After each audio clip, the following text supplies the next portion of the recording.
Modern is myth. There's been a nagging thought turned suspicion working in my brain. The problem started with a watch. I got this wonderful watch from my mom for Christmas, and as I started wearing it more and more, I realized that over the better part of 2 years, I'd only adorned my wrist with this Garmin Epix 2, a smartwatch. Being a miracle of wearable technology, it can let me know how many steps I've taken, what my heart rate is at, load topographic maps of the entire US, a whole slew of things, but most important to me, the sleep tracking. Listen, I do a lot of things right, but I struggle at sleeping, so this makes me work on that. This is the end-all be-all. It's efficient and tailored to your life in function and appearance. I had a whole host of watches I'd gotten over the years, and they'd fallen to the wayside for convenience and personalized stats. This trend of streamlining and easy outs has been weighing on me. I've caught myself getting anxious over outcomes that simply don't matter, scanning out futures that aren't my dream, but some things social media has told me I should be striving for. Marketing a mission to me. Working with my hands again has been one way that's helped me treat this digital disillusionment. I used to do all the work on my vehicles, and then it became too tedious or got in the way of my hour and a half of doom scrolling. How will I stay connected if I'm not current on memes? There's a purity in being puzzled and lost. I recently replaced the serpentine belt, tensioner, and idler on my sweet minivan. It's cool, I know you're jealous. Look at it, don't look too long. No, hey, don't look too long, don't look too long. Anyways, serpentine belt. So I hadn't done it before and there was some unknowns, but with an IQ above 45 and a quick tutorial on YouTube, I felt capable enough. Slowing down and taking the time to maintain my vehicle feels therapeutic, meditative. Maybe it's my age or nostalgia, but I believe simply taking a break from the incessant churning of news trends and opinions of people you'll never ever meet stops this reoccurrent hijacking of your nervous system.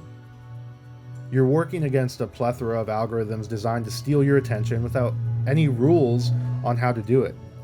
If you get angry to the point you chuck your phone through the drywall, that's okay. Are you being lulled into a state of hypervigilance because you can't stop watching people get oddball illnesses and hurt on YouTube? That's okay. Are you spiraling into a pit of depression because all you do is compare, imagine, and regret? That's okay. These do not work for you. They are here to capture your attention by any means necessary. I don't even find these malicious, but I do think I've forgotten it myself, that they can be poison. So getting back to this, remembering that I can take time to work on my van has helped me stretch my dollar, worry about end results that matter to me, and prove I'm competent. Taking care of your possessions instead of replacing and upgrading because it feels good. Being inundated with ads and reels of 150K project cars, I've had convinced myself it may be time to trade in the van. I started harping on how lame and uncool it was, and part of that is actually true, but it's so pragmatic, and it fits my life so well. Why would I get rid of it? Having enough room to fit Dutch's dog crate, get reliable power, being able to put down all the seats to transport bulkier items, it's a cover truck. I've gotten arguments about this, but it's a cover truck. Plus, no one pays you any mind.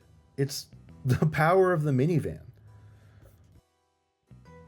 A pervasive conception of marketing was pushing me towards a trade-in for some aspirational vehicle that would end up being a 92-month, $1,600 car payment. Woo! What you're paying for a truck is a mortgage in other areas.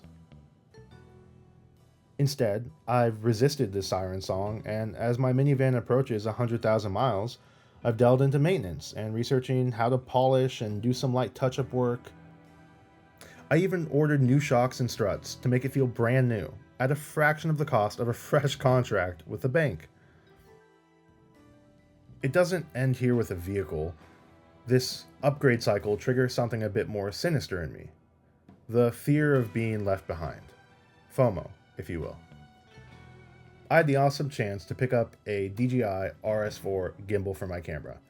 I was amazed and entranced by all the incredible quality of life features and how utilitarian it was, planning all the new types of shots I could get, and feeling fortunate to pick one of these beauties up.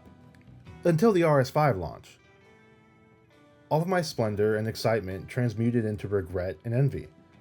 I couldn't believe I missed out on the new model, all these new features I might one day possibly use. And I'm a fool for not waiting, even though I had no way of knowing. It's self-inflicting and childish, I know, but that's where my head was at. And I researched comparisons for the next hour.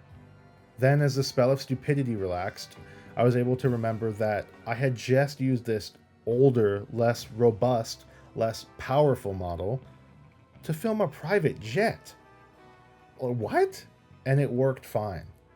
Plus, I saved about $300 with my wildly inferior RS4 Mini, and I knew my wallet was thanking me. I convinced myself that not having the new and shiny meant I would not be able to get anything accomplished and be a failure at work. Having just gone through that in my occupational life, you'd assume I'd be able to apply that in my personal life. You'd be mistaken, my friend. Sitting down to play a video game lately has resulted in dismissive glances at my computer and wanting to upgrade my GPU. With games running slower, with some not being able to run above 30 FPS, what used to be a time to delve into beautiful rendered fantasy worlds has been replaced with frantically scrolling forums and searching Micro Center, Newegg, and the like for 5070 Ti or 5080.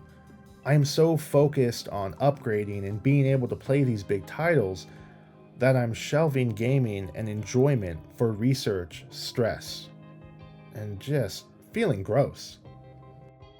What I've shifted to is playing older titles, less demanding games, and waiting. It's not sexy and probably obvious to everyone else, but I should be waiting for a deal, not just going and overspending on something I might not need. For now, I'm adapting my playstyle to games that I can run. Trust me, it's not lost on me how pathetic and obvious this sounds, but that's the point. I'm fairly reflective and not a total moron, but I get wrapped up in it all the same. We can all lose track and slide off the path. There's joy and happiness and fulfillment, and you can get there without being taken advantage of and plunged into credit card debt, all for the bleeding edge. Even if you can afford everything, it's important to take time and ground yourself with activities that aren't money motivated.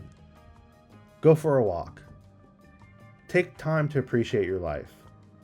Call a friend and talk way too long and pace way too far.